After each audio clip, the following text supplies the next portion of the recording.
La arteria subclavia. Se puede decir de que esta arteria es una arteria de gran calibre que se encarga de irrigar a los miembros superiores, pero también gracias a sus ramas puede irrigar al cuello y al encéfalo. Hablando de sus orígenes, técnicamente tiene dos, hablando de cada lado. Por ejemplo, la arteria subclavia derecha tiene un origen en el tronco brachiocefálico. En cambio, la arteria subclavia izquierda tiene un origen en el arco aórtico. Estos se van a seguir extendiendo, seguir extendiendo hasta el borde inferior del músculo subclavio, donde ya se lo conoce como arteria axilar. Hablando de direcciones de cada arteria, para empezar, la arteria subclavia derecha, como inicia en este punto, técnicamente su dirección es únicamente horizontal, pero en cambio la arteria subclavia izquierda, como podemos notar, el arco aórtico es donde se inicia, por ende tiene que subir primero, tiene una dirección verticalmente y luego horizontal. Esto es un dato extra que tiene la subclavia izquierda, de que tiene una porción intratorácica, que esa sería la porción vertical, y por ende lo haría más larga la arteria subclavia izquierda que la derecha. Hablando de las partes, vamos a ubicarnos gracias a los músculos escalenos anterior y medio que están en este punto, que es que dicha arteria pasa en medio de ellos. Para empezar, tiene la primera parte o la porción medial sería la porción preescalénica, medial a los músculos escalenos anteriormente mencionados. La segunda parte sería el interescalénica o ya de por sí escalénica, que está justo encima el músculo escaleno anterior y por detrás el músculo escaleno medio. Y el último, que sería la porción postescalénica, que sería lateral a dichos músculos. Luego de aquí, como dije antes, de que ya termina el límite de la arteria subclavia, y aquí se lo continúa como arteria axilar. Las relaciones de la arteria subclavia derecha indican de que primeramente, anterior a esta arteria, se llega a relacionar principalmente con el nervio frénico, con el nervio vago, con la vena subclavia, con la clavícula y con la articulación esternoclavicular. Como estamos notando que está cerca del origen de la arteria subclavia derecha, por el tronco brachiocefálico. Posteriormente, se llega a relacionar con el nervio laringio recurrente que discurre por esta zona, que obviamente es profundo y no la podemos ver, y con el ganglio cervical inferior que está localizado por este punto. Algo importante que hay que declarar es de que inferior a esta arteria, por esta zona, es de que se llega a fusionar con el nervio laringio recurrente, se cruzan en realidad, y de que dicha arteria descansa por medio de la fascia endotorácica sobre la cúpula pleural. Ahora hablaremos de las ramas de la arteria subclavia. Se dice de que son 9 en total, pero yo llego a decir de que son 5 que provienen directamente de la arteria subclavia. Ahora hablaremos de medial a lateral. La arteria vertebral es la primera rama que se llega a originar, de que esta se llega a originar en la porción preescalénica. Luego sigue la torácica media o la torácica interna, que igual se llega a originar de la porción preescalénica. Luego sigue el tronco tirocervical, que se llega a originar entre la porción interescalénica o preescalénica, dependiendo, es un debate. Pero lo importante es de que este tronco tirocervical llega a dar a 4 ramas importantes también, que sería la subescapular, la cervical transversa, la cervical ascendente y la tiroidea inferior. Ahora hablaremos del tronco costocervical, que esta se llega a originar directamente en la porción interescalénica, al igual que como es un tronco llega a dar origen a 2 ramas pequeñitas, la cervical profunda y la intercostal suprema. Luego sigue la última rama, que sería la dorsal de la escápula, ya que igual está en debate, ya que a veces se llega a originar en la porción interescalénica o ya de por sí en la porción postescalénica. Vamos a hablar de la primera porción, que emite 3 ramos: la arteria vertebral, el tronco tirocervical y la arteria torácica interna. La arteria vertebral se origina de la cara superior de la arteria subclavia cerca del origen de este. Esta arteria vertebral asciende entre los músculos escalenos y prevertebrales. A la altura de C7, C6 o C5 ingresan en los agujeros transversos, ascendiendo hasta el agujero magno, donde ingresan. Vamos a hablar de la... Superiormente al agujero magno, la arteria vertebral rodea la cara lateral de la médula oblongada y se reúne con la arteria vertebral del lado opuesto en la línea media. De la unión de las 2 arterias vertebrales se origina la arteria basilar.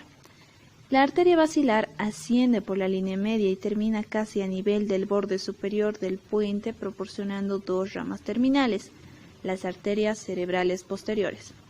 Las ramas colaterales tanto de la arteria basilar como de la arteria vertebral son las siguientes: las ramas pontinas, las arterias laberínticas, la arteria cerebelosa inferior posterior, las arterias cerebelosas superiores, las arterias cerebrales posteriores, la arteria espinal anterior, la arteria espinal posterior y las arterias cerebelosas inferiores anteriores.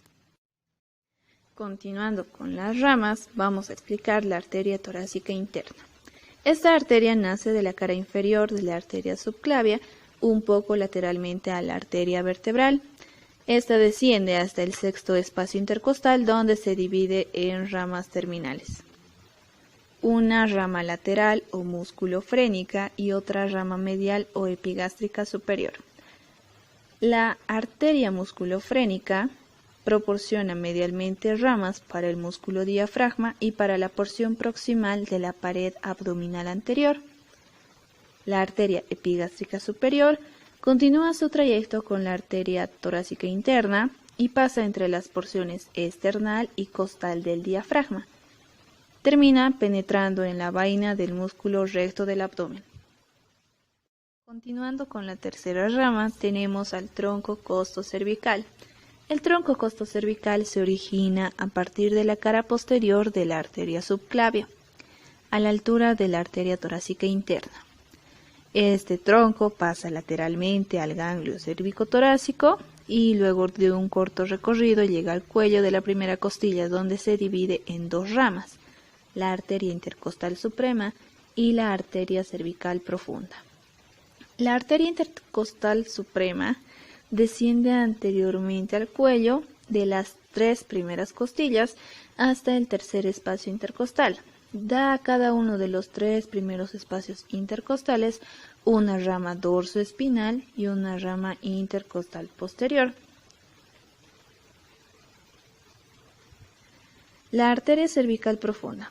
Esta arteria se dirige posteriormente y pasa entre el cuello de la primera costilla y la apófisis transversa de la séptima vértebra cervical. Asciende entre los músculos transverso-espinosos y semiespinosos de la cabeza, en los que termina. La cuarta rama es el tronco tirocervical. Este tronco es voluminoso y corto. Nace de la cara superior de la arteria subclavia, un poco lateral a la arteria vertebral. Se dirige en sentido superior y se divide en tres ramas terminales: las arterias tiroidea inferior, la arteria cervical ascendente y la arteria supraescapular. La arteria tiroidea inferior es la rama más medial del tronco tirocervical. Asciende hasta el tubérculo anterior de la apófisis transversa de la sexta vértebra cervical. En general, termina 1 centímetro inferior a este. Y por último, la arteria tiroidea inferior alcanza el extremo inferior de la glándula tiroides, donde se divide en ramas terminales. Las ramas terminales son las ramas musculares, ramas traqueales y esofágicas y la arteria laringea inferior. La arteria cervical ascendente. La arteria cervical ascendente asciende verticalmente entre los músculos escaleno anterior y prevertebrales. Se extiende hasta la cuarta, tercera o segunda vértebra cervical, donde termina.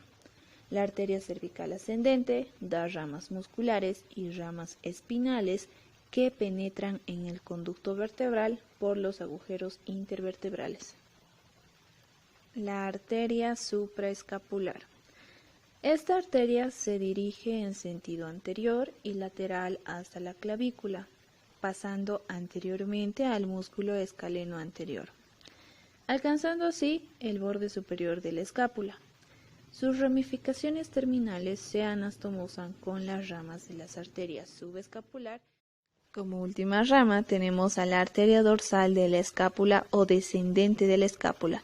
La arteria dorsal de la escápula nace bien de la porción interescalénica de la arteria subclavia o de las porciones intra o extraescalénica de esta arteria. La arteria dorsal de la escápula es muy flexuosa, se dirige en sentido superior y lateral, seguidamente desciende a lo largo del borde medial de la escápula hasta el ángulo inferior de esta, donde termina anastomosándose con la arteria subescapular. La arteria dorsal de la escápula da todavía a lo largo del borde medial de la escápula ramas mediales para los músculos del dorso y ramas laterales para los músculos subescapular, serrato anterior, supraespinoso e infraespinoso. Y para concluir mencionaremos algunos puntos importantes sobre la arteria subclavia. Bueno, como habíamos mencionado en un principio, la arteria subclavia irriga los miembros superiores e envía ramas al cuello y al encéfalo. No hay que olvidar que la arteria vertebral se divide en 4 porciones de acuerdo a la región en la que se encuentra, como ser la porción cervical, la porción vertebral, la porción suboccipital y por último la porción craneal. También hay que mencionar que la arteria tiroidea inferior, que es rama del tronco tirocervical, es la de mayor calibre y la más importante. Bueno, esto ha sido todo por hoy. Muchas gracias.